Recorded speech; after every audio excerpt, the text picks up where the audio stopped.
Vous savez, j'essaie toujours de vous donner des bons conseils en dessin. Trouver la bonne méthode, ce qu'il faut faire pour vous améliorer, progresser et vous donner mon expérience en tant que dessinatrice. Mais j'avais envie de vous parler d'autre chose cette fois-ci.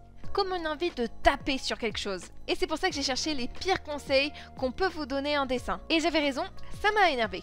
Avec les réseaux sociaux, c'est un peu tout le monde qui donne son avis sur tout. Et même si la plupart du temps les conseils sont bien, il y en a d'autres qui sont catastrophiques. Il y a des conseils vraiment nuls qui vous donnent une mauvaise image de l'art, du dessin et aussi du coup du dessin manga. Et dans cette vidéo, on va casser un peu tout ça et je vais vous montrer pourquoi vous devez arrêter de suivre ces conseils. Juste dessine plus. C'est le conseil qu'on entend le plus. Juste dessine, entraîne-toi plus, fais des croquis tout le temps, dessine, dessine, dessine. En gros, plus tu dessines, plus tu t'améliores. Et en soi, c'est pas totalement faux. Il est vrai que si tu dessines beaucoup et que tu persistes en dessin, tu vas t'améliorer. Mais c'est un conseil que j'appelle à double tranchant parce qu'il a un effet très négatif. Pensez que simplement le fait de dessiner plus va vous aider à mieux dessiner n'est pas une bonne chose. C'est d'ailleurs pour ça que énormément de personnes se retrouvent perdues et découragées parce que justement, elles dessinent tout le temps mais ne progressent pas. Et on comprend pas, après tant d'heures passées à dessiner, pourquoi on ne progresse plus? Tout simplement parce qu'au lieu de se concentrer sur le fait de pratiquer, il faut se concentrer sur la qualité de ce que vous pratiquez. Pour résumer, dessiner oui, mais pas dans le vide. Si vous dessinez toujours la même chose, faites toujours les mêmes erreurs, ne dépassez pas vos limites, vous allez rester bloqué à là où vous êtes actuellement. En dessin, il est très important de prendre du recul et d'analyser les problèmes que vous rencontrez en dessinant ou que vous remarquez sur votre dessin. Vous avez du mal à dessiner les mains? Alors vous dessinez le personnage sans main par exemple. Eh bien vous aurez beau dessiner, vous ne pourrez pas progresser sans que vous vous confrontiez à votre problème. Vous avez du mal avec le corps? Étudiez le corps. Vos personnages sont plats? Étudier le dynamisme et la perspective. Dessiner pour dessiner n'est pas toujours la solution pour progresser. Si c'est un passe-temps, il n'y a aucun souci alors. Mais si votre démarche est de réellement progresser, alors il faut identifier vos difficultés pour les travailler et pas juste dessiner plus. Plus vous allez vous entraîner et consacrer votre temps de dessin à vous améliorer sur des points particuliers, mieux vous allez progresser. C'est pour ça que je qualifie ce conseil de double tranchant. Le temps que vous passez à dessiner doit vous servir à progresser et ce temps investi sera de bien meilleure qualité pour votre apprentissage. Évidemment, gardez-vous aussi du temps pour dessiner par envie. Je dis pas du tout que vous devez toujours vous entraîner H24 à l'anatomie, la perspective, etc. Il est impératif aussi que vous dessiniez toujours par passion aussi. C'est dans une démarche d'apprentissage qu'il faut le voir. Personnellement, j'ai pas toujours envie d'étudier toutes les zones du corps H24, les os, les muscles, donc je me garde du temps pour dessiner par envie. Et c'est très important de garder ce temps-là précieux. Donc dessiner plus pour dessiner dans le vide n'est pas une bonne chose. Par contre, dessiner en travaillant sur vos points faibles est beaucoup plus intéressant et vous fera gagner pas mal de temps. Dessiner depuis son imagination.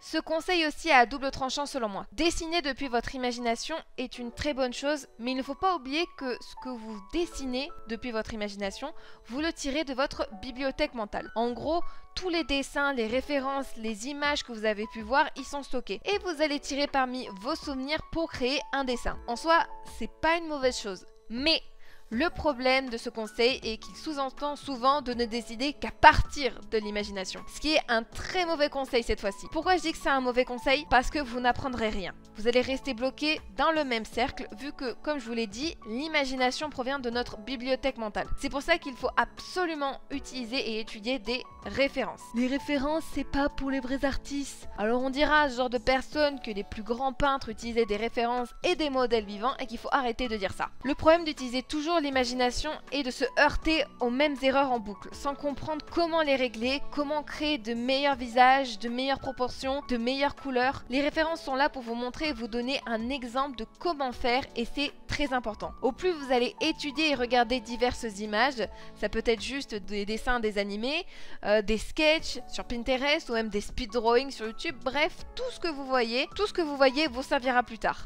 Et au plus vous allez en voir, au plus vous aurez votre bibliothèque bien remplie. Par exemple, étudier l'anatomie nécessite de se pencher sur les muscles, les courbes du corps, les os, et vous avez absolument besoin de références pour ça. Pour moi, les références, c'est la vie. Notamment aussi parce que ça aide à trouver de l'inspiration. Je répète beaucoup dans mes vidéos, mais dessiner au fil des années, on perd un peu l'inspiration en cherchant dans le vide. J'ai déjà tellement fait de dessins dans ma vie que c'est très difficile pour moi de trouver d'autres pause à faire à partir de mon imagination. Et c'est pour ça que regarder un peu partout sur internet m'aide à me motiver et à me donner des idées. Donc non, dessiner que depuis son imagination n'est pas une bonne chose.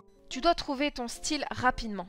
C'est fou à quel point on est obsédé par le fait de trouver son style. Comme si trouver son style était un peu le but ultime de chaque artiste, dessinateur et voire même débutant. Alors qu'on casse un mythe, non, vous ne trouverez pas votre style rapidement. Qu'on soit honnête, au début, vous allez être tellement occupé à progresser, à travailler sur vos erreurs, étudier les différents points importants du dessin, et même du dessin manga, que votre style arrivera bien plus tard. Et c'est pas grave. Personnellement, je trouve même pas que j'ai vraiment un style bien particulier parce que je vais m'essayer à différentes méthodes, différents rendus et même toujours dans le thème du dessin manga. Par exemple, on peut pas dire que ces deux dessins se ressemblent franchement. Et c'est pas grave. Trouver son style demande beaucoup de temps et surtout, il va évoluer. Vous allez passer d'un style par exemple enfantin à un style plus adulte, seinen. Évidemment, vous ferez pas tous comme ça, mais c'est juste pour vous donner une idée que le style fluctue avec le temps. Et j'en connais certains qui vont se dire que pour être un mangaka reconnu, il faut que son style se démarque. Et à ça, je réponds oui et non. Disons que si votre style de dessin est particulier, ça va jouer à votre avantage, mais c'est clairement pas ça qui va faire le succès de votre œuvre. Ou dans de voire très rares cas. Et rien ne sera plus important que votre storytelling, comment vous racontez votre histoire, votre composition de planches, pour que les lecteurs soient passionnés par ce qu'ils lisent, et aussi la beauté de vos dessins, et je parle indépendamment du style. Vraiment, il faut démocratiser ce mythe de l'importance de trouver son propre style. Entre nous, on est des millions déjà à dessiner, donc il y aura forcément déjà des styles extrêmement similaires aux nôtres. Trouver votre style est une bonne chose, mais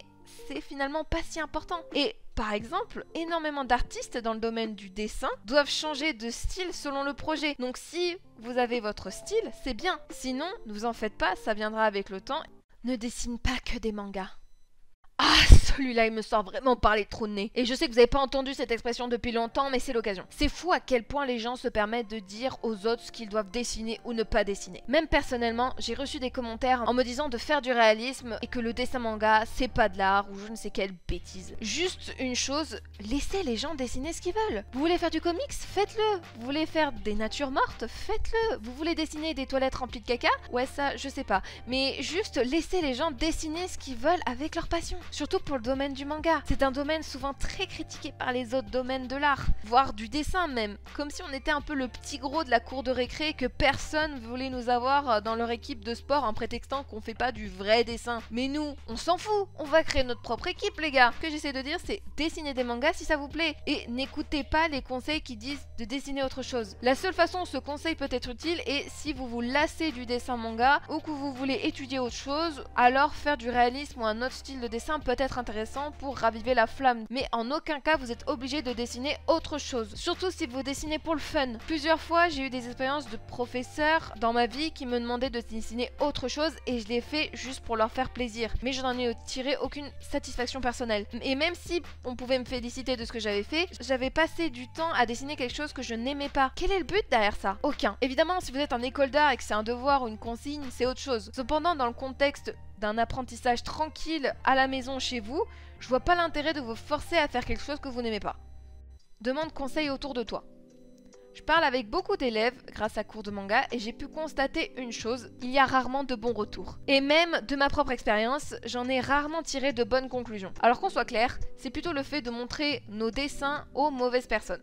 Demander un avis extérieur est une bonne idée en soi. On a fini notre dessin, mais on va avoir un regard extérieur où on trouve que quelque chose ne va pas et on demande à un parent, à un ami. Mais c'est là où selon moi il faut faire attention à qui on le montre. Le montrer à une personne qui va toujours trouver que quelque chose ne va pas, vous dénigrer, vous dire que vous faites que de la merde ou même vous ignorer en regardant vite fait votre dessin, c'est un coup à donner un gros coup de pied à votre motivation. Et on a besoin de garder cette motivation au plus fort de sa forme possible. Donc montrez vos dessins à des gens de confiance qui vont véritablement vous épauler, vous encourager et vous aider à analyser votre dessin dans le but de vous aider. Et puis surtout, le mieux est de trouver des personnes compétentes pour vous aider. Parce qu'on le connaît tous, ce Jean-Michel qui va dire ce qui va pas sans avoir aucune idée de l'anatomie ou autre. Et même s'il peut être gentil, ce Jean-Michel, quoique un peu saoulant, ses conseils ne sont vraiment pas utile sachant qu'il n'a jamais touché un crayon de sa vie. Demandez conseil à un professeur ou à des proches qui s'y connaissent en dessin et même mieux, en dessin manga, c'est l'idéal. Et hop, je place ici tranquillement cours de manga. C'est une plateforme que j'ai moi-même créée avec plein de cours sur le dessin manga et surtout un retour sur vos dessins de ma part. J'ai corrigé des centaines de dessins et je sais que ça a un véritable effet bénéfique sur l'apprentissage. Dans les corrections, je vous montre vos erreurs, comment les corriger et aussi